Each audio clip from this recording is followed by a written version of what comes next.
नमस्कार, मैं गौरव जोशी, श्रीमती मोहरी देवी तापड़िया गर्ल्स कॉलेज जसवंतगढ़ के इस यूट्यूब चैनल पर आपका हार्दिक स्वागत करता हूं। हम पढ़ रहे हैं व्यावसायिक सांख्यिकी और व्यावसायिक सांख्यिकी के अंतर्गत हम पढ़ रहे हैं काल श्रेणी का विश्लेषण, एनालिसिस ऑफ टाइम सीरीज। इस चैप्टर का 29वां क्वेश्चन आज की क्लास में सोल्व करेंगे।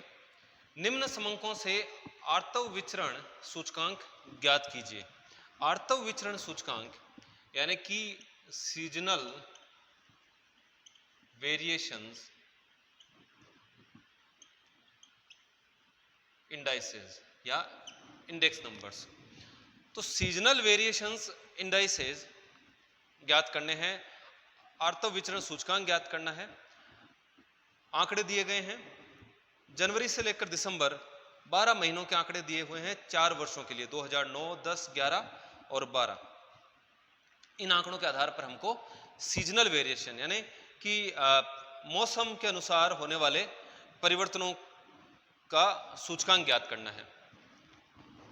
तो कैलकुलेट करेंगे। कैलकुलेशन ऑफ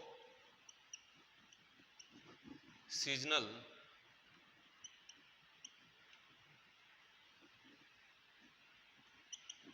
वेरिएशन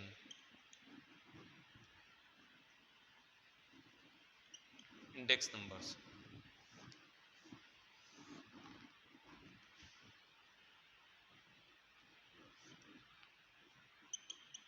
मंथ्स है जनवरी, फरवरी, मार्च, अप्रैल,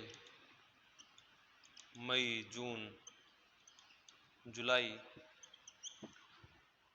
अगस्त, सितंबर, अक्टूबर, नवंबर, दिसंबर।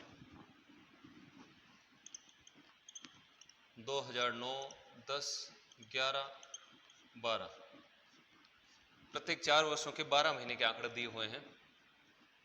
18, 20, 22, 24, 20, 22, 19, 24, 18, 19, 20, 22, 17, 18, 18, 20, 15, 16, 17, 18, 16, 20, 18, 22, 16, 20, 18, 22। जून के आंकड़े हैं 17, 24, 24, 25, सॉरी जुलाई के 17, 24, 24, 25। अगस्त के आंकड़े हैं 19, 23, 25, 26, 19, 23, 25 और 26। 21, 23, 26, 27, 21, 23, 26, 27। अक्टूबर के हैं 23, 24, 24, 26, 23, 24, 24, 26। नवंबर 23, 24, 25, 27, 24, 26, 27, 29। इस प्रकार से 4 वर्षों के 12 महीने के आंकड़े दिए गए हैं और पूछा है कि जो सीजनल वेरिएशन इंडेक्स नंबर्स हैं यानी कि आर्तव विचरण यानी कि काल श्रेणी पर मौसम में परिवर्तन होने की वजह से, फैशन में परिवर्तन होने की वजह से या फिर रीति रिवाजों में बदलाव आने की वजह से जो प्रभाव पड़ता है, उस प्रभाव को ज्ञात करके और उस प्रभाव को दर्शाते हुए, परिवर्तनों को दर्शाते हुए सूचकांक ज्ञात करना है।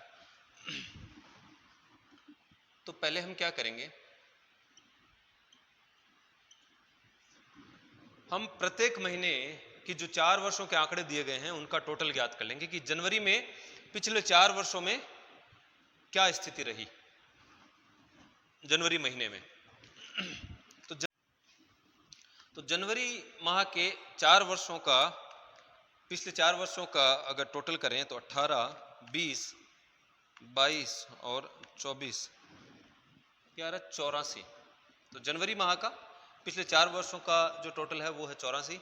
इसी प्रकार से प्रत्येक महीने के 4 वर्षों का टोटल करेंगे 20, 22, 19 और 24, 85, 18, 19, 20 plus 22 79, 17 plus 18 plus 18 plus 20 73।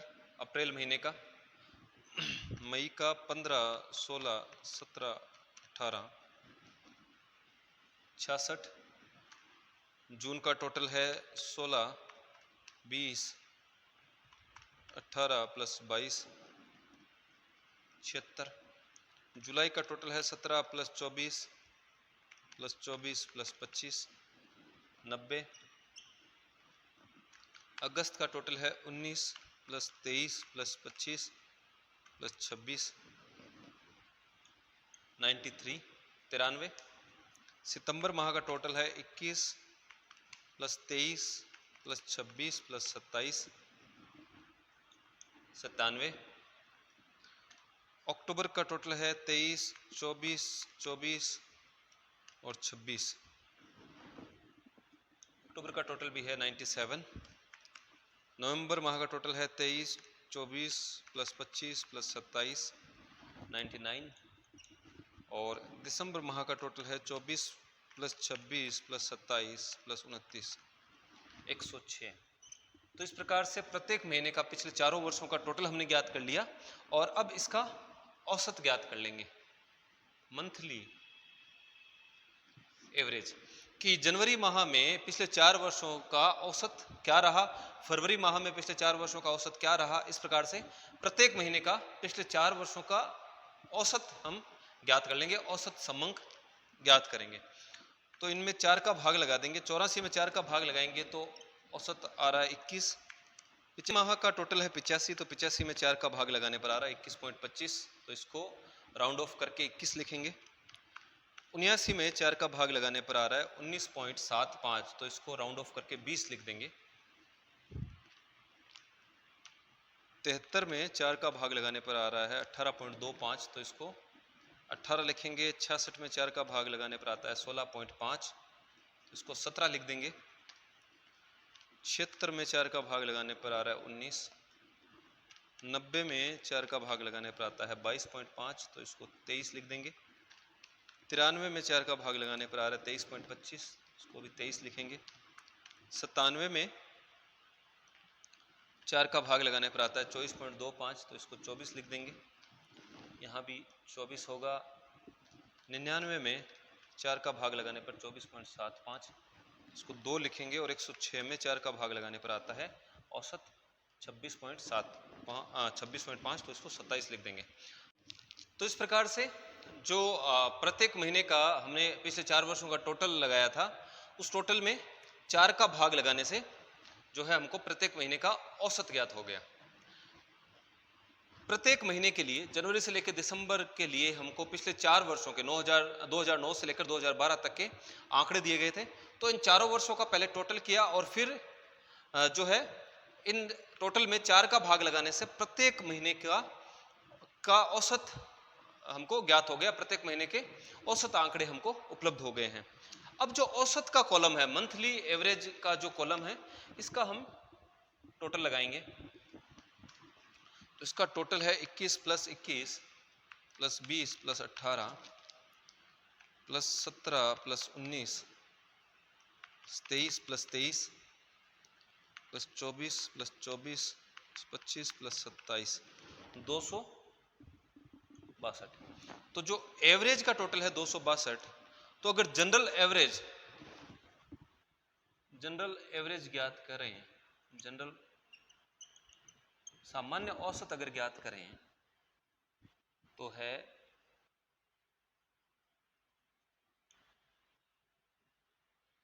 Monthly total of monthly average upon number of months. तो हमको एक सामान्य औसत ज्ञात हो जाएगा, जनरल एवरेज ज्ञात हो जाएगा। तो टोटल ऑफ मंथली एवरेज का टोटल है 262 और 12 महीने हैं। तो 262 में 12 का भाग लगाएंगे तो आता है 21.83। उसको हम 22 मानेंगे राउंड ऑफ करके अप्रोक्स। तो जो जनरल एवरेज है, जो मंथली एवरेज है, मंथली एवरेज का अगर हम जनरल एवरेज ज्ञात करें तो औसतन जो है 22 आ रहा है औसत आंकड़ा। यानी कि इन 12 महीनों में जो औसत है, इन 12 महीनों का वो है सामान्य औसत है 22, और इस सामान्य औसत के आधार पर हम प्रत्येक महीने का सूचकांक ज्ञात कर लेंगे। Seasonal index number, general average है 22 और इन 12 महीनों का, और जनवरी का औसत है 21। तो जो इंडेक्स है वो इंडेक्स होगा 21/22 इंटू 100। हम आधार मानेंगे जनरल एवरेज को। तो सीजनल इंडेक्स नंबर ज्ञात करने का फॉर्मूला होगा मंथली एवरेज बट्टा जनरल एवरेज। तो जनरल एवरेज को आधार मानेंगे और इसको आधार मानते हुए हम प्रत्येक महीने का सूचकांक ज्ञात करेंगे। तो मंथली एवरेज है 21, जनरल एवरेज है 22, तो 21 में 22 का भाग लगाकर 100 से गुणा कर देंगे। तो गुणा करने पर आ रहा है 95.45, तो इसको हम 95 लिखेंगे। इसी प्रकार से 21/22 इंटू 100, इसका भी 95 आएगा। 20/22 इंटू 100, मार्च का जो सीजनल इंडेक्स आएगा 20/22 इंटू 100, यह आएगा 91, 90.90। यानी कि इन 12 महीनों का जो औसत रहता है वो 22 रहता है, लेकिन सीजन की वजह से अगर कोई परिवर्तन आता है तो उस परिवर्तन का माप हम इंडेक्स के द्वारा दर्शा रहे हैं। तो मतलब जो इन 12 महीनों का जो सामान्य औसत है उससे कम जो है जनवरी माह में जो है जनवरी माह का औसत है। तो फिर अप्रैल महीने का औसत देखेंगे 18/22 इंटू 100, 18/22 इंटू 100, तो ये आ रहा है 81.81, इसको 82 लिख देंगे।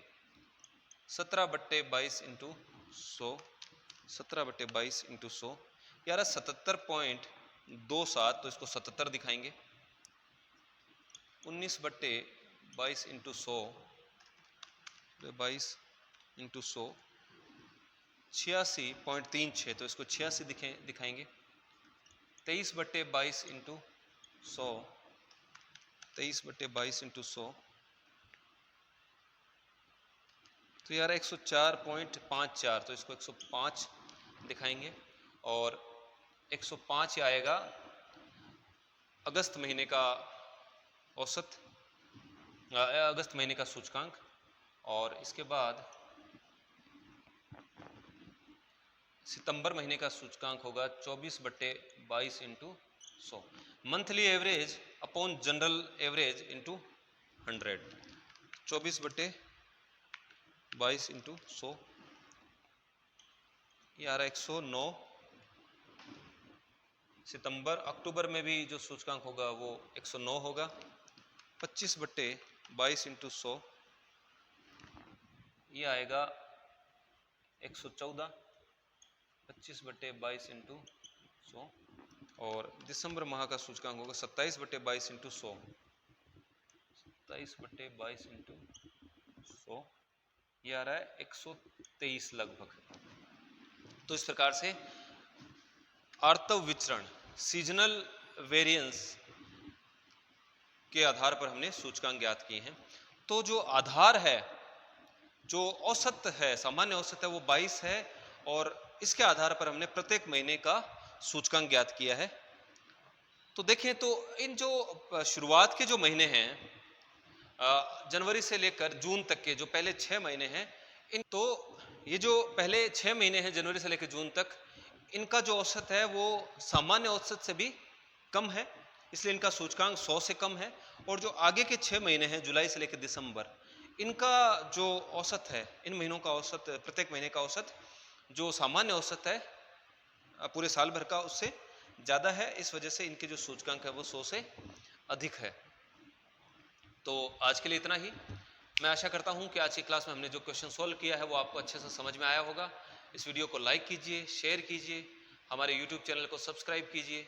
धन्यवाद।